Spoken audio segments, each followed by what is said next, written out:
Salut tout le monde, c'est le football à l'aveugle. On se retrouve aujourd'hui pour une nouvelle vidéo. Alors, le match entre Troyes et le PSG vient tout juste de se terminer. Ce sont les Parisiens qui l'ont emporté 2-1. On va rappeler comme ça vite fait les scores au début quand même de cette journée de Ligue 1. Un partout entre Monaco et Nantes et un partout entre Lyon et Brest. Le PSG, donc la première équipe de Ligue 1, a remporté une victoire. Et la première équipe aussi, elle a remporté à l'extérieur sa victoire. Victoire finale 2-1, une ouverture du score de 3, signée par Walid El Hadjam à la 9e minute de jeu. L'ancien Aminois a marqué sur un corner troyen. Égalisation à la 19e minute de jeu, 10 minutes plus tard, de Achraf Hakimi qui a marqué pour le PSG. Égalisation sur une passe décisive de Ander Herrera qui a été au passage franchement très intéressant, on va en reparler tout à l'heure. Et à la 21e, c'est Mauro Icardi, et oui ça a pris seulement 2-3 minutes au PSG pour revenir et renverser la tendance. Mauro Icardi sur une passe décisive de Kylian Mbappé, et c'est qui a passé le ballon à Mbappé? Et bah c'est Herrera. Bref, alors on va commencer tout de suite. Déjà premièrement par féliciter nos adversaires troyens qui, je trouve pour des promus, ont très bien géré la rencontre. Ils nous ont vraiment embêtés jusqu'au bout. Jimmy Giraudon qui a été très bon en défense, j'ai trouvé, mais aussi en attaque avec notamment Issa Kaboré qui a été très intéressant. Côté troyen, il y a du boulot, je pense, au niveau vraiment... il y a du boulot à faire en Ligue 1 pour moi. Pour Troyes, il y a vraiment quelque chose à faire et s'ils peuvent ne pas descendre en Ligue 2 cette saison, ça pourrait être très intéressant pour Troyes, qui a l'habitude de faire l'ascenseur entre la L1 et la L2 et la L2 et la L1, donc s'ils pouvaient cette fois rester en Ligue 1, ça pourrait être franchement sympa. Côté parisien, on va débriefer un petit peu cette rencontre en attendant Lionel Messi, comme il y en a qui disent. Lionel Messi, vite fait, on va en parler, hein. S'il faut en parler, on va en parler. Moi, franchement, je serais très content s'il arrivait. Est-ce que maintenant ça va se faire ? Je ne sais pas, mais je pense que oui.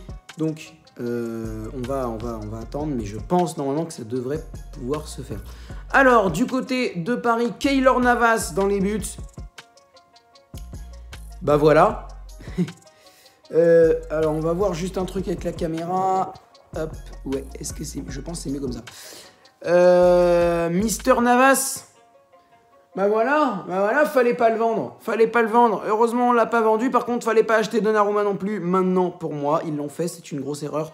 Et comme ils ont dit à la radio, il va falloir que Donnarumma se lève très tôt pour dégager Navas des buts. Hein. Franchement, je ne vois pas comment Donnarumma pourrait battre Navas en ce moment. Son match face à Troyes a été tout simplement sensationnel. C'est l'un des 5 meilleurs, tout simplement, pour moi, des meilleurs matchs de Navas avec le PSG. Pourquoi? Parce que le nombre d'occasions, hein, parce que la défense n'a pas été sereine. La défense n'a pas été sereine, encore une fois. Je pense notamment à Mister Thilo Kehrer, mais passons. Donc du coup, la défense parisienne, une catastrophe en quelque sorte. Au début du match, c'est Kimpembe qui fait une boulette et qui amène au but de Walid El Hadjam à la 9e. Derrière Thilo Kehrer, il a rien fait encore une fois.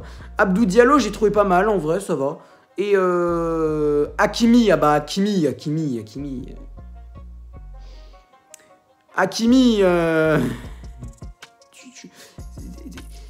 tu es un dieu en fait, tu es un dieu, qui es-tu? Qui es-tu Achraf Hakimi? Qui es-tu?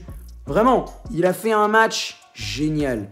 Et son but à la 19e, moi je pense que Hakimi va être un défenseur, mais vraiment, il va marquer beaucoup de buts. Vraiment, je le vois marquer 6-7 buts. Vraiment, même peut-être plus, aux alentours des 10 buts. En vrai, c'est possible qu'Hakimi marque 10 buts. Est-ce que c'est possible que ce soit le défenseur le plus prolifique, voilà, le plus prolifique des dernières années parisiennes? C'est bien possible. Là, vraiment, je sens qu'on a trouvé une bonne pioche concernant les Meunier et Florenzi. Voilà, là, on a trouvé une vraie bonne pioche. Maintenant, le latéral gauche, on va voir. Est-ce que Bernat peut vraiment assurer sa place? Ou est-ce que sa blessure, elle a fortement diminué? On verra ça, moi j'espère que ce n'est pas le cas. Hein. Bernat, c'est un joueur que j'aime bien. Donc voilà, au milieu de terrain, alors au milieu, il va falloir en parler. Ander Herrera, premièrement. Venez à ma table et dites-moi qu'Herrera, il a fait un mauvais match. Je suis désolé, non. Herrera, il a été... Alors en première mi-temps, si, il a été super bon. Deuxième mi-temps, je suis d'accord, on l'a moins vu. Mais première mi-temps... Oh là là là là là là, il a lancé plusieurs fois Mbappé, Icardi, il est sur les 2 buts. 19e, c'est simple, c'est lui qui fait la passe décisive pour Achraf Hakimi, tu veux quoi? Et à la 21e, il envoie Mbappé qui fait la passe décisive à Icardi. Et Herrera, vraiment, il a été très présent, il touchait beaucoup de ballons. Et il a permis au PSG, bah justement, ouais, comme je disais, de marquer ses 2 buts.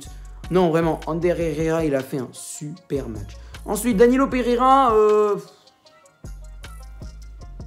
ouais, bof, ouais, je sais pas, non, Danilo Pereira, j'ai rien à dire, mais c'était pas un match exceptionnel. Wijnaldum, j'ai eu du mal à le voir, mais ce qu'il a fait quand il a touché le ballon était quand même pas mal. Falloir voir pour la suite, mais on l'a pas trop vu, mais quand on l'a vu, c'était quand même assez qualitatif. Donc, il y avait de la qualité, donc on va attendre, pourquoi pas. Hein, je pense que ça devrait aller, mais on va voir. Ensuite, Julian Draxler. Draxler, pas mal, faut juste que tu arrêtes les demi-volées, s'il te plaît. Hein, t'as jamais réussi à faire des demi-volées, donc arrête, mais sinon c'était pas mal. Kylian Mbappé, très actif. Kylian Mbappé, vraiment, j'ai bien aimé ce qu'il nous fait. Très intéressant, le Kylian Mbappé, donc super. Quant à Mauro Icardi, oh, il a marqué, il a été présent. Non, là, j'ai rien à dire. Il a été bon, Icardi. Il faut dire ce qui est. Faut dire ce qu'il faut quand il le faut dire ce qui est. Bref, sur ce, je pense qu'on a fini de débriefer ce match. Juste Pochettino, si tu pouvais faire rentrer Simons de temps en temps, ça pourrait être sympa. T'avais l'opportunité. Bah non! C'est qui que tu nous fais rentrer? C'est Sarabia. En plus, tu le fais rentrer à la 87e. Non. Pour moi, il y avait des changements à faire beaucoup plus tôt. Simons, il aurait pu rentrer. Dina Elimbe aussi. Non, pour moi, c'était une mauvaise gestion du banc. Mais bon, on a gagné 2-1. On a frôlé la catastrophe. Quand même, à la 9e, je me suis dit, mais c'est pas possible. Mais c'est quoi ce mauvais début de saison? Au final, ça va. On va attendre la suite. Sur ce, c'est la fin de cette vidéo. Merci de m'avoir suivi. J'espère que cette vidéo vous aura plu. Si c'est le cas, n'hésitez pas à lâcher un like, à commenter, à partager et à vous abonner. Sur ce, c'était le football à l'aveugle. Je disais quoi? Sur ce, c'était le football à l'aveugle.